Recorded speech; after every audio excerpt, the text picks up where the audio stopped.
Good evening and welcome to this concert presented by the Lubbock Symphony Orchestra. My name is Clint Barrick and I'm station manager of Classical 105.7, Lubbock's new home for classical music on the radio. Joining me are Jerry Serrano, instructor in commercial music at South Plains College and well-known singer, songwriter, and multi-instrumentalist. Also David Cho, music director and conductor of the Lubbock Symphony Orchestra, and Susan Brumfield, professor of music at the Texas Tech University School of Music, director of the West Texas Children's Chorus, and noted choral music composer and arranger. Welcome to you all.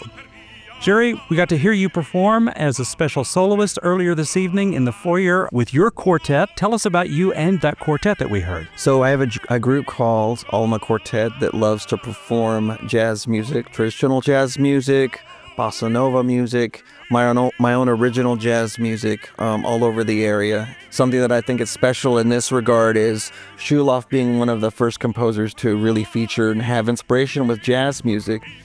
And we play jazz, so there's going to be that element of folk music and jazz symbiotically coming together in a really fun night of music. You mentioned the composer Erwin Schulhoff. He's one of the composers on the Lubbock Symphony concert. And there is a tie-in because he has a heavy jazz influence. And so, David, let me bring you into the conversation. Tell us a little bit about Erwin Schulhoff. Schulhoff, very unknown. However, he was a prodigy. He was like basically a Mozart. He lived only 40-some years and produced and wrote prolific amount of music. And Carl Orff, Carmina Burana, and Erwin Schulhoff's Symphony No. 2, they were written around the same time, 1930s. Schulhoff was a composer of Jewish Czech heritage, and he lived in the 20th century. He lived a very short time. During the war, he was heavily influenced by jazz. The soldiers who wanted to get away from the darkness of the war performed jazz, and he was just fascinated by it. In his Symphony No. 2, one of the movements is actually called a la jazz. It doesn't really sound like the jazz that we're familiar with. However, you could see how this European composer viewed this idiom. And Schulhoff faced great difficulties, right? Both because of his faith and because of his heritage. Both, right? Anything that happens during the war is just tragic, and he worked his way to achieve the artistic goal he wanted to create. I think in some ways he was the Clint Barrick of the 20th century because he worked in the radio stations to transmit music they needed to hear to heal the wounds of war. A lot of his music was very neoclassical, very interesting instrumentations because during that time, the quality of audio in the radio station was so poor that he needed to make the combination of instruments very transparent. He could not have a Wagnerian symphony orchestra in a radio station.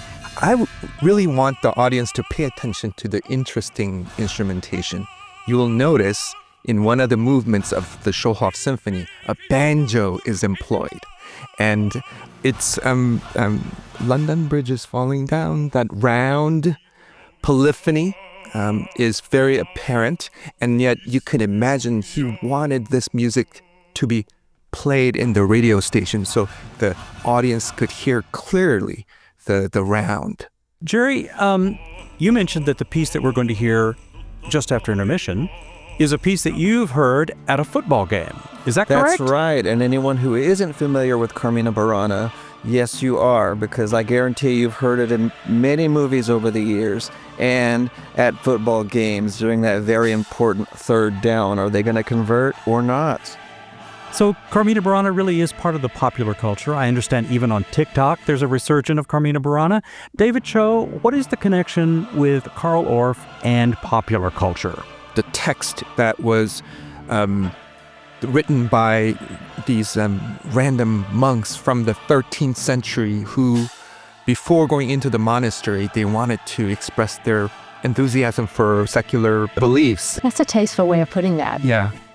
And Carmina Burana just took these sets of poems, very kind of low-level poems, and just went berserk with it. What is connective tissue of Carmina Burana to this popular culture is that in our youth, they love these consecutive beats and a music that has strong rhythmic value. And Carmina Burana is a prime example of that. It's true. It's a big piece for chorus and orchestra. And let me bring Susan Brumfield into the conversation. Tell us about preparing a chorus and a group of children for a work like Carmina Burana. Our children were in the ages from 9 to 11 or 12 years old. And so for them to prepare a piece like this, we have to give ourselves a lot of time in advance. We learned it first in solfege. And that's do, re, mi. That's your do, re, mi's and your tas and tichis, yes. Their parts are not huge, but they're very important. They're very exposed. And again, you'll hear in the piece that where Orff brings them in, it's just them. And Maestro, we loved having you come and work with us because there's an expectation that they're professionals. They're not just little kids. Orff wasn't going for a cute factor. He was using them as a tonal palette. So I'm hearing the words of a real music educator, and that's your thing, right? And you have a real kinship with Carl Orff, right? So tell us about Orff. Carl Orff, wrote Carmina, which I recently learned is part of a larger trilogy. During his work with that, he was also working with youth. He was very taken with the idea that traditional music education with papers and pencils and theory and desks was not relatable for young people. So Orff latched on to these ideas that he developed as a composer: rhythm, speech, texture, movement, dance. And he began to work with a couple of dancers in Germany to develop what evolved into what's now called the Schulwerk. And it's a structured sequence way of experiencing music before reading or writing it. And his work in this music education area went on to really transform music education around the world. One of the things I think teachers would say is hallmark of the Orff approach is improvisation, and the idea that the creativity of children is what drives this approach to music education. This leads us to the interest in jazz, because the way we get from jazz into this ancient folklore, this really does sort of reflect the interest of both composers.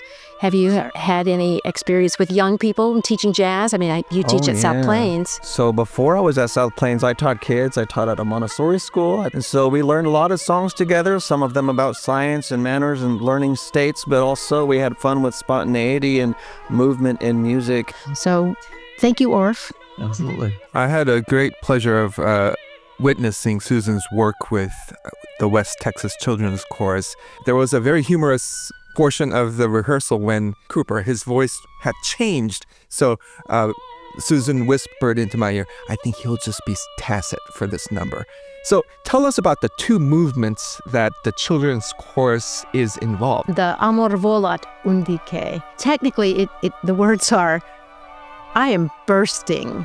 And so when you think about that in the context of a ragazzi choir, you basically have young boys singing about, oh, there's love. And it's spring. David gave him the analogy of little Cupid arrows. You're like the little Cupids flying around. They thought that was pretty funny. So that helps them to kind of embody the music. It's not that they're acting it out, but somewhere between looking like they're on death row because they're afraid and we have some enthusiastic 9-year-olds, let's just say. They can't wait to sing.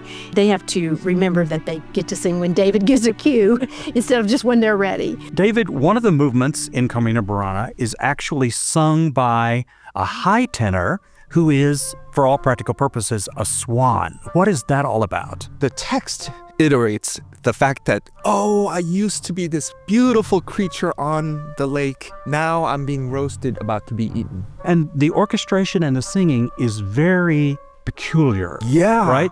I mean, talk about interesting instrumentation and the register. You hear at the beginning of the movement this high register bassoon solo to create this prelude to this swan in misery. And it's almost like you can hear the teeth of people chattering as they're about to eat him in the ta-ta-ta-ta-ta-ta-ta-ta-ta-ta-ta-ta, right? Yes, we talked about the rhythmic values of the Carmina Burana, and of course the piano and percussion create that effect. Right, exactly.